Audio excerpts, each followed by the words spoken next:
Bonjour à vous tous, j'espère que vous allez bien ce matin, heureux de vous retrouver pour notre étude sur les paraboles du royaume de Dieu.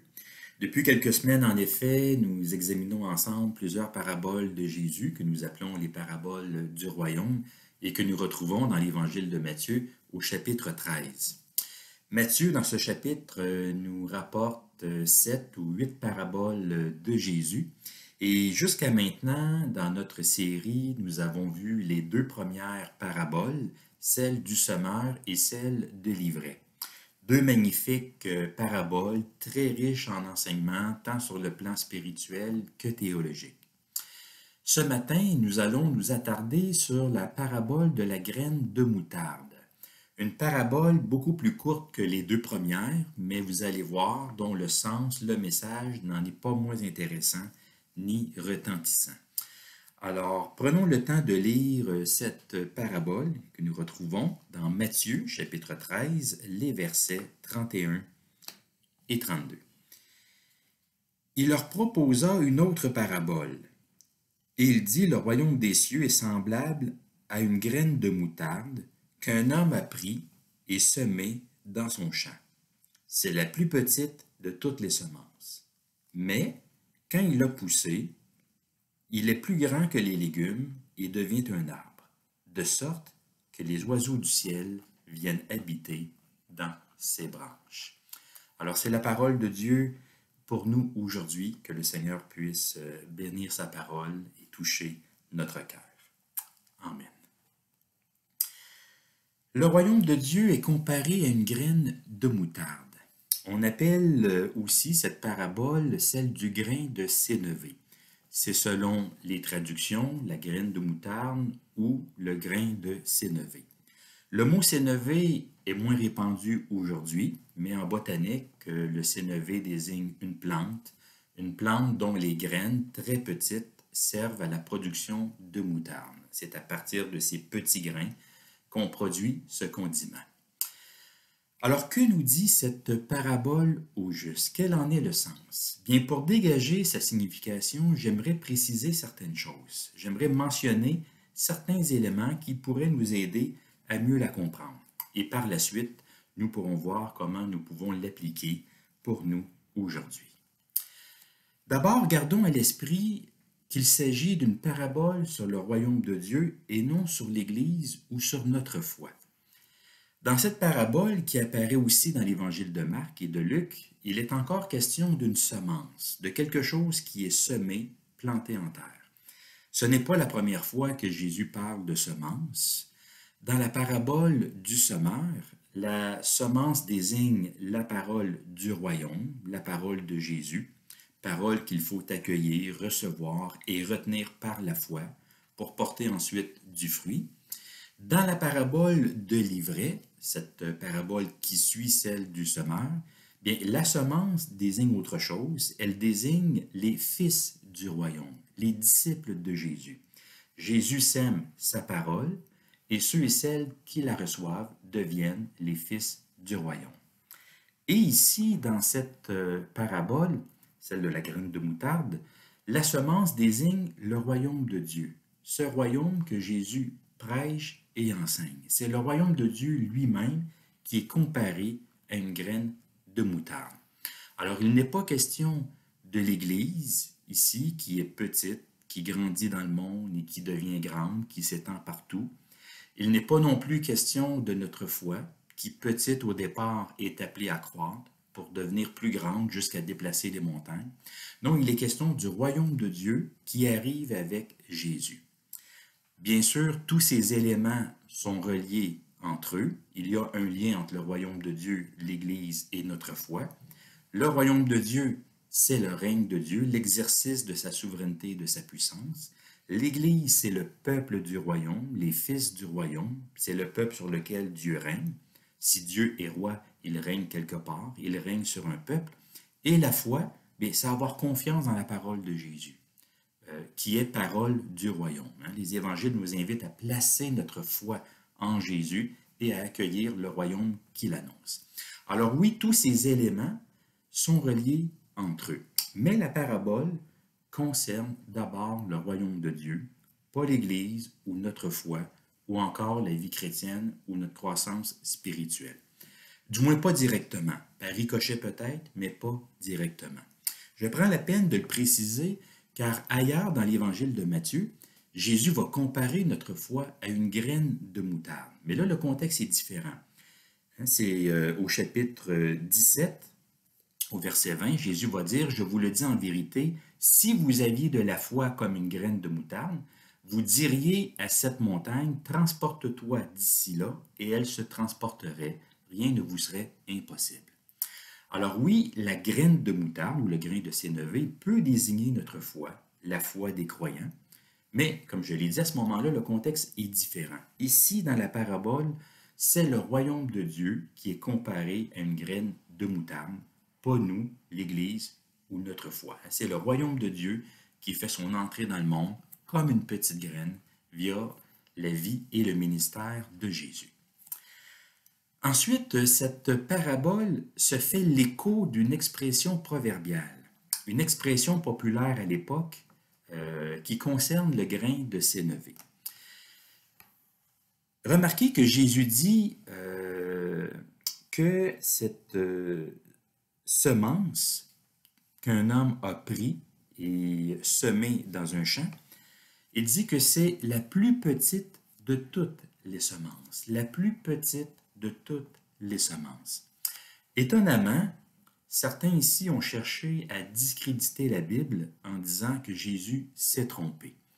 On a fait remarquer qu'il existe en botanique des graines plus petites que le grain de sénévé. Cela voudrait dire que Jésus se serait trompé en disant que c'est la plus petite de toutes les semences et que par conséquent, la Bible ne serait pas crédible, fiable dans ses énoncés ou dans ce qu'elle affirme. Bon, je pense qu'il faut être de mauvaise foi pour se baser là-dessus pour discréditer la Bible. C'est vouloir chercher querelle à partir de pas grand-chose. Buter là-dessus, c'est aussi ne pas comprendre la culture sociale et religieuse de l'époque. Il y a plusieurs manières de répondre à cela. Quand Jésus parle de la plus petite graine, c'est peut-être tout simplement la plus petite graine connue des gens de l'époque, celle qui faisait partie de la vie courante des paysans. C'est peut-être aussi la plus petite graine parmi les graines cultivables, les graines du potager, celles que l'on plantait dans les champs et les jardins de la Palestine, du moins les jardins d'assez grande dimension. Autrement dit, Jésus n'est pas en train de dire que la graine de moutarde, c'est la plus petite de toutes les graines qui existent dans le monde, mais la plus petite des graines que les gens connaissent ou qu'ils plantent dans leur jardin, leur potager. Mais surtout, et je pense que c'est ça l'élément le plus important, il faut savoir ce que représentait le grain de sénévé dans la culture de l'époque, dans la pensée juive. C'est qu'à cette époque, le grain de sénévé évoquait la petitesse. C'était devenu, dans le judaïsme du temps de Jésus, chez les rabbins en particulier, le symbole par excellence de ce qui est petit. C'était devenu une expression proverbiale, être petit comme un grain de sénévé. Alors, pour désigner ce qui est petit, on faisait référence à une graine de moutarde. Et c'est ce que Jésus fait ici et ailleurs. Comme je l'ai mentionné un peu plus tôt, à un moment donné, Jésus va comparer notre foi à un grain de sénévé. Alors, ce n'est pas sans raison pour laquelle Jésus fait cela à certains moments. Donc, Jésus compare certaines choses, le royaume de Dieu et notre foi, à une graine de moutarde ou à un grain de sénévé. Alors, sur le plan de la botanique, la graine de moutarde, ce n'est pas la plus petite des semences, ce n'est pas la plus petite des semences du monde entier, mais dans l'esprit des gens, à cette époque-là, dans la culture sociale et religieuse du temps de Jésus, le grain de sénévé représentait la petitesse, ce qui est petit. De toute manière, Jésus ne donne pas ici un cours de botanique en recherchant la précision scientifique. Il enseigne sur le royaume de Dieu en utilisant des situations de la vie courante et à cette époque, les paysans plantaient des grains de sénévé dans leurs champs ou dans leurs jardins. C'était une image parlante pour eux. Alors en comparant le royaume de Dieu à une graine de moutarde, Jésus évoque ce qui est petit, ce qui est minuscule. Un grain, c'est petit, et si on l'échappe, ce n'est pas évident de le retrouver. Jésus évoque en quelque sorte, on pourrait dire aujourd'hui, le microscopique, ce qui peut à peine être vu et remarqué. Troisièmement, nous avons ici une parabole qui parle plus d'un contraste que d'une croissance. Jésus dit, c'est la plus petite de toutes les semences, mais quand il a poussé, il est plus grand que les légumes et devient un arbre, de sorte que les oiseaux du ciel viennent habiter dans ses branches. En lisant ces lignes, on pourrait avoir l'impression que l'accent de cette parabole porte sur la croissance de la petite graine. Mais en fait, l'accent de cette parabole ne porte pas comme tel sur la croissance de la graine, mais surtout sur le contraste entre le début et la fin de la petite graine. Oui, l'idée de croissance n'est pas totalement absente de cette parabole. Il est question de cette graine qui est semée et qui pousse, mais l'accent ne porte pas sur le processus de croissance, mais sur le résultat final de la croissance. Ce que Jésus nous dit ici, c'est que ce qui est petit au début va devenir grand éventuellement. Ce qui peut, à l'heure actuelle, à peine être vu et remarqué, finira un jour par devenir évident et remarquable. Ou inversement, ce qui un jour sera grand commence d'abord petit. Donc, d'un côté, nous avons une petite graine, une toute petite semence, et de l'autre côté, la plante à venir, celle qui va grandir et qui va devenir grande, plus grande même que les autres plantes du potager. La comparaison ici n'est pas avec tous les arbres du monde entier, mais avec toutes les plantes et les arbustes d'un potager ou d'un jardin.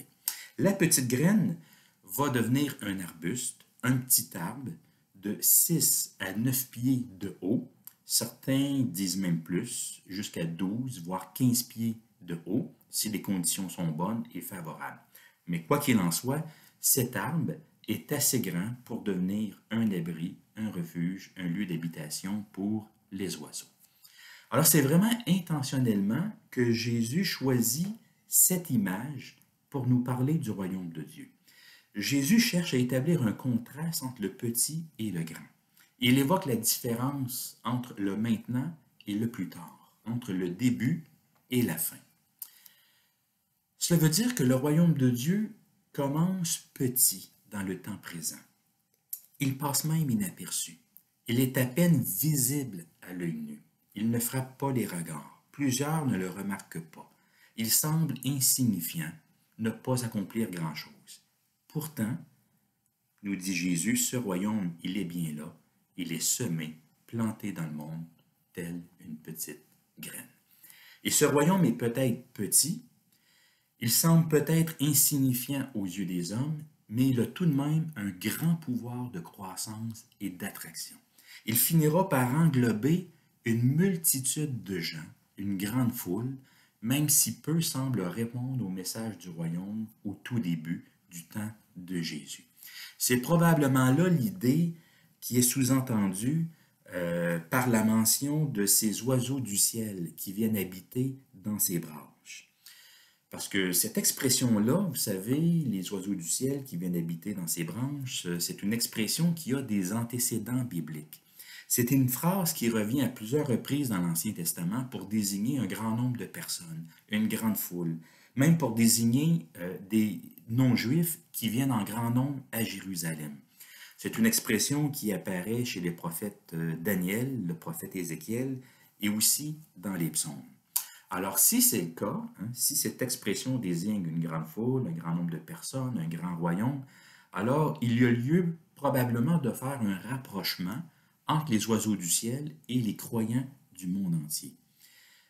Donc, si Jésus mentionne ces oiseaux du ciel dans sa parabole, c'est probablement une manière pour lui de désigner tous ceux et celles qui vont répondre à l'évangile du royaume de Dieu dans le futur, dans un avenir donné, même en dehors d'Israël.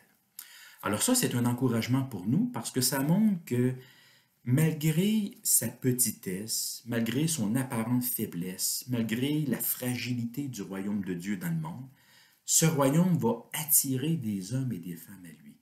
Des hommes et des femmes de tous les temps, de tous les âges, de toutes les nations. Et c'est ce qu'on voit d'ailleurs dans le livre de l'Apocalypse. On y voit une grande foule, une grande multitude de gens qui ont donné leur vie au Seigneur et qui chantent les louanges du Seigneur. Et nous, aujourd'hui, bien, nous faisons partie de ces oiseaux qui ont trouvé refuge dans cet arbre, dans ce royaume. Nous faisons partie du royaume de Dieu. Nous habitons dans le royaume du Fils de son amour, comme le dit l'apôtre Paul dans son épître aux Colossiens. Donc cette parabole, pour résumer, exprime le commencement discret, le début modeste, le départ qui n'impressionne pas, mais aussi la croissance surprenante et surtout la grandeur étonnante, la fin inattendue. Le royaume commence petit, mais il finit grand. Ou ce qui sera grand un jour commence d'abord petit. Et c'est ça qui est surprenant en ce qui concerne le royaume de Dieu. Parce que personne ne doutait de la grandeur future du royaume de Dieu. Mais qu'il commence petit, qu'il ait des débuts modestes, ça c'est vraiment surprenant, c'est vraiment inattendu. Mais c'est ça le royaume que Jésus annonce. Il commence petit et il finira grand. Alors c'est vraiment une belle parabole que le Seigneur nous adresse ici. Et je pense qu'elle nous enseigne plusieurs choses pour notre vie de foi. Hein. Lorsque l'on comprend le royaume de Dieu de cette façon-là, je pense que ça a des implications très pratiques pour notre vie d'Église et notre vie de foi. Je vous mentionne quelques éléments en guise d'application. D'abord, cette parabole nous dit de ne pas mépriser les petits commencements. Vous le savez, beaucoup de choses dans la vie commencent petites et grandissent ensuite pour prendre des proportions parfois surprenantes. Si on attend un peu, si on regarde les choses aller, on peut être surpris de voir ce qui adviendra plus tard. Dans les évangiles, on voit comment tout a commencé, hein, comment l'histoire chrétienne a commencé. Tout a commencé avec un homme né dans des conditions très modestes. On n'est pas dans un palais, mais dans des lieux bien ordinaires. C'est un homme qui a grandi dans un petit village, un village sans prétention, obscur, souvent méprisé. C'est un homme qui avait au tout début qu'une poignée de disciples, des disciples pas très prometteurs non plus, à ce qu'il paraît. Les disciples ne comprenaient pas toujours grand-chose à ce que leur maître leur disait. Et finalement, cet homme a fini sur une croix. Il a été trahi, vendu, abandonné, même de ses plus proches disciples. Tout a commencé sans gloire, sans fanfare, sans éclat. Et pourtant, quand on regarde la suite, il y a de quoi être étonné. Jésus est ressuscité, il est revenu à la vie, il a envoyé, l'Évangile a été prêché, elle a été prêchée à Jérusalem, en Judée, en Samarie, en dehors d'Israël, pour finalement arriver jusqu'à Rome. Imaginez la proclamation d'un enseignant juif itinérant, provenant d'un endroit très modeste, sans lieu où reposer sa tête. Son message s'est propagé dans tout l'Empire romain en l'espace de quelques années, et cela sans Facebook, sans Twitter, sans les réseaux sociaux. Le message de Jésus, même aujourd'hui, retentit partout. Il est arrivé jusqu'à nous. L'évangile de Jésus, c'est un évangile qui a traversé le temps. Il a traversé les frontières géographiques, nationales, raciales, ethniques. Cet évangile du royaume a transformé la vie de millions de personnes et il a influencé l'histoire et les sociétés de bien des manières. Et ce n'est pas fini. L'évangile du royaume est toujours annoncé, avec Jésus mort et ressuscité au centre de ce royaume. Ce royaume pousse, il grandit dans le monde, il est encore petit aux yeux des hommes, il apparaît comme une petite graine. Pour certains même, ce royaume n'est pas présent, mais il est bien là. Et un jour, il sera là dans toute sa gloire. Il sera pleinement dévoilé, il remplira toutes choses. Le Jésus humble galiléen va devenir éventuellement le roi de gloire, le Seigneur qui règne sur le monde entier. Et de quelques disciples de Jésus au tout début, on va finir avec une multitude de croyants, des gens provenant de partout. Deuxièmement, cette parabole nous invite à chercher le royaume de Dieu dans ce qui est petit, non dans ce qui est grand. Il y a beaucoup de choses qui nous impressionnent dans la vie, qui attirent nos regards, qui frappent nos yeux. Mais attention, ce qui nous impressionne n'est peut-être pas là où se trouve le royaume. Je sais que nous voulons voir le royaume de Dieu à l'œuvre, et ça c'est bien, c'est un souhait légitime.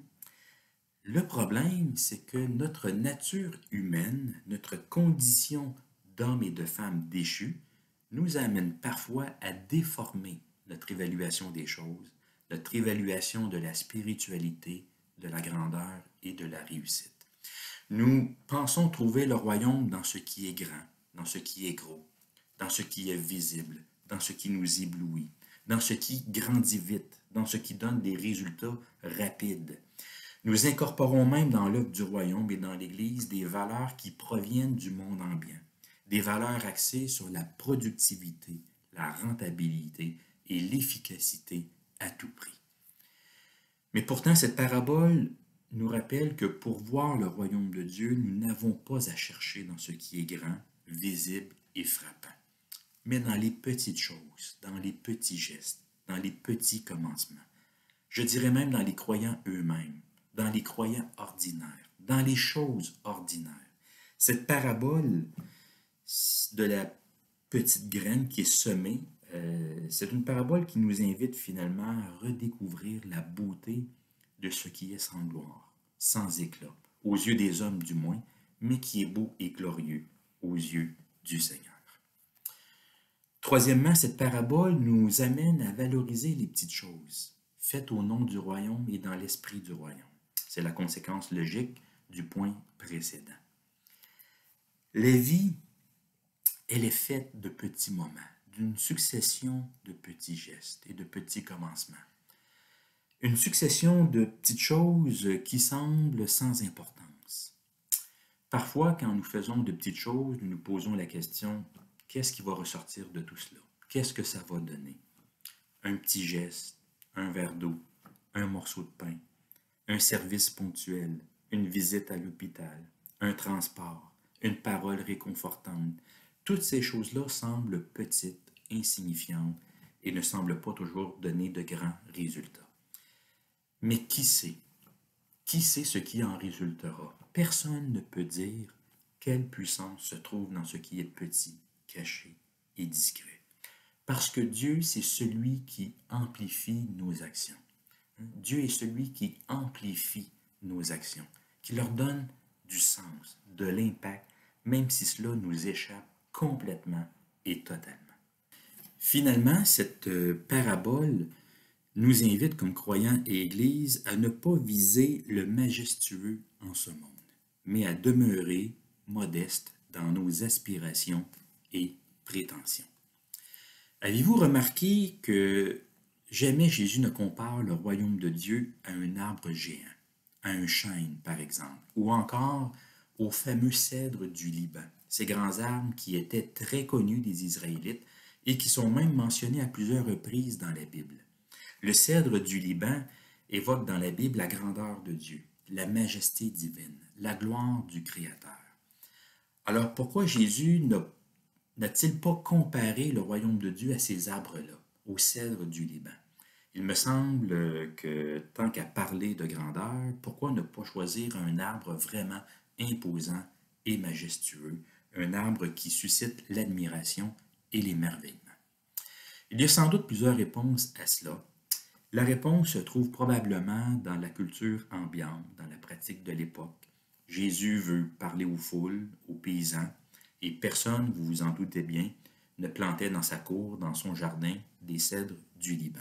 On plantait par contre des plants de moutarde. Et comme je l'ai dit, le grain de sénévé était devenu à cette époque le symbole de la petitesse, de ce qui est petit et insignifiant, mais qui finit quand même par prendre des proportions étonnantes par rapport au tout début. Alors je pense que le plant de moutarde, cet arbre-là, répondait bien à l'intention pédagogique et didactique de Jésus par rapport à ce qu'il voulait exprimer au royaume de Dieu. Mais il y a peut-être aussi une autre raison qui explique pourquoi Jésus compare le royaume de Dieu à un arbre plutôt modeste que majestueux. C'est peut-être là une manière d'exprimer la modestie du royaume de Dieu dans le temps présent. Son humilité, sa simplicité, sa sobriété, son côté non imposant, non éblouissant. Dans le temps présent, dans les temps actuels, il ne faut pas s'attendre à ce que le royaume de Dieu soit grand selon les standards de ce monde. Il ne faut pas le comparer aux nations, aux royaumes humains. En comparaison de l'Empire romain, le royaume de Dieu semblait bien petit. Mais vous le savez, l'Empire romain n'est pourtant plus là. Et le royaume de Dieu, lui, est toujours présent. Il n'impressionne pas grand monde, il n'éblouit pas les yeux du monde, mais il fait quand même son chemin en ce monde.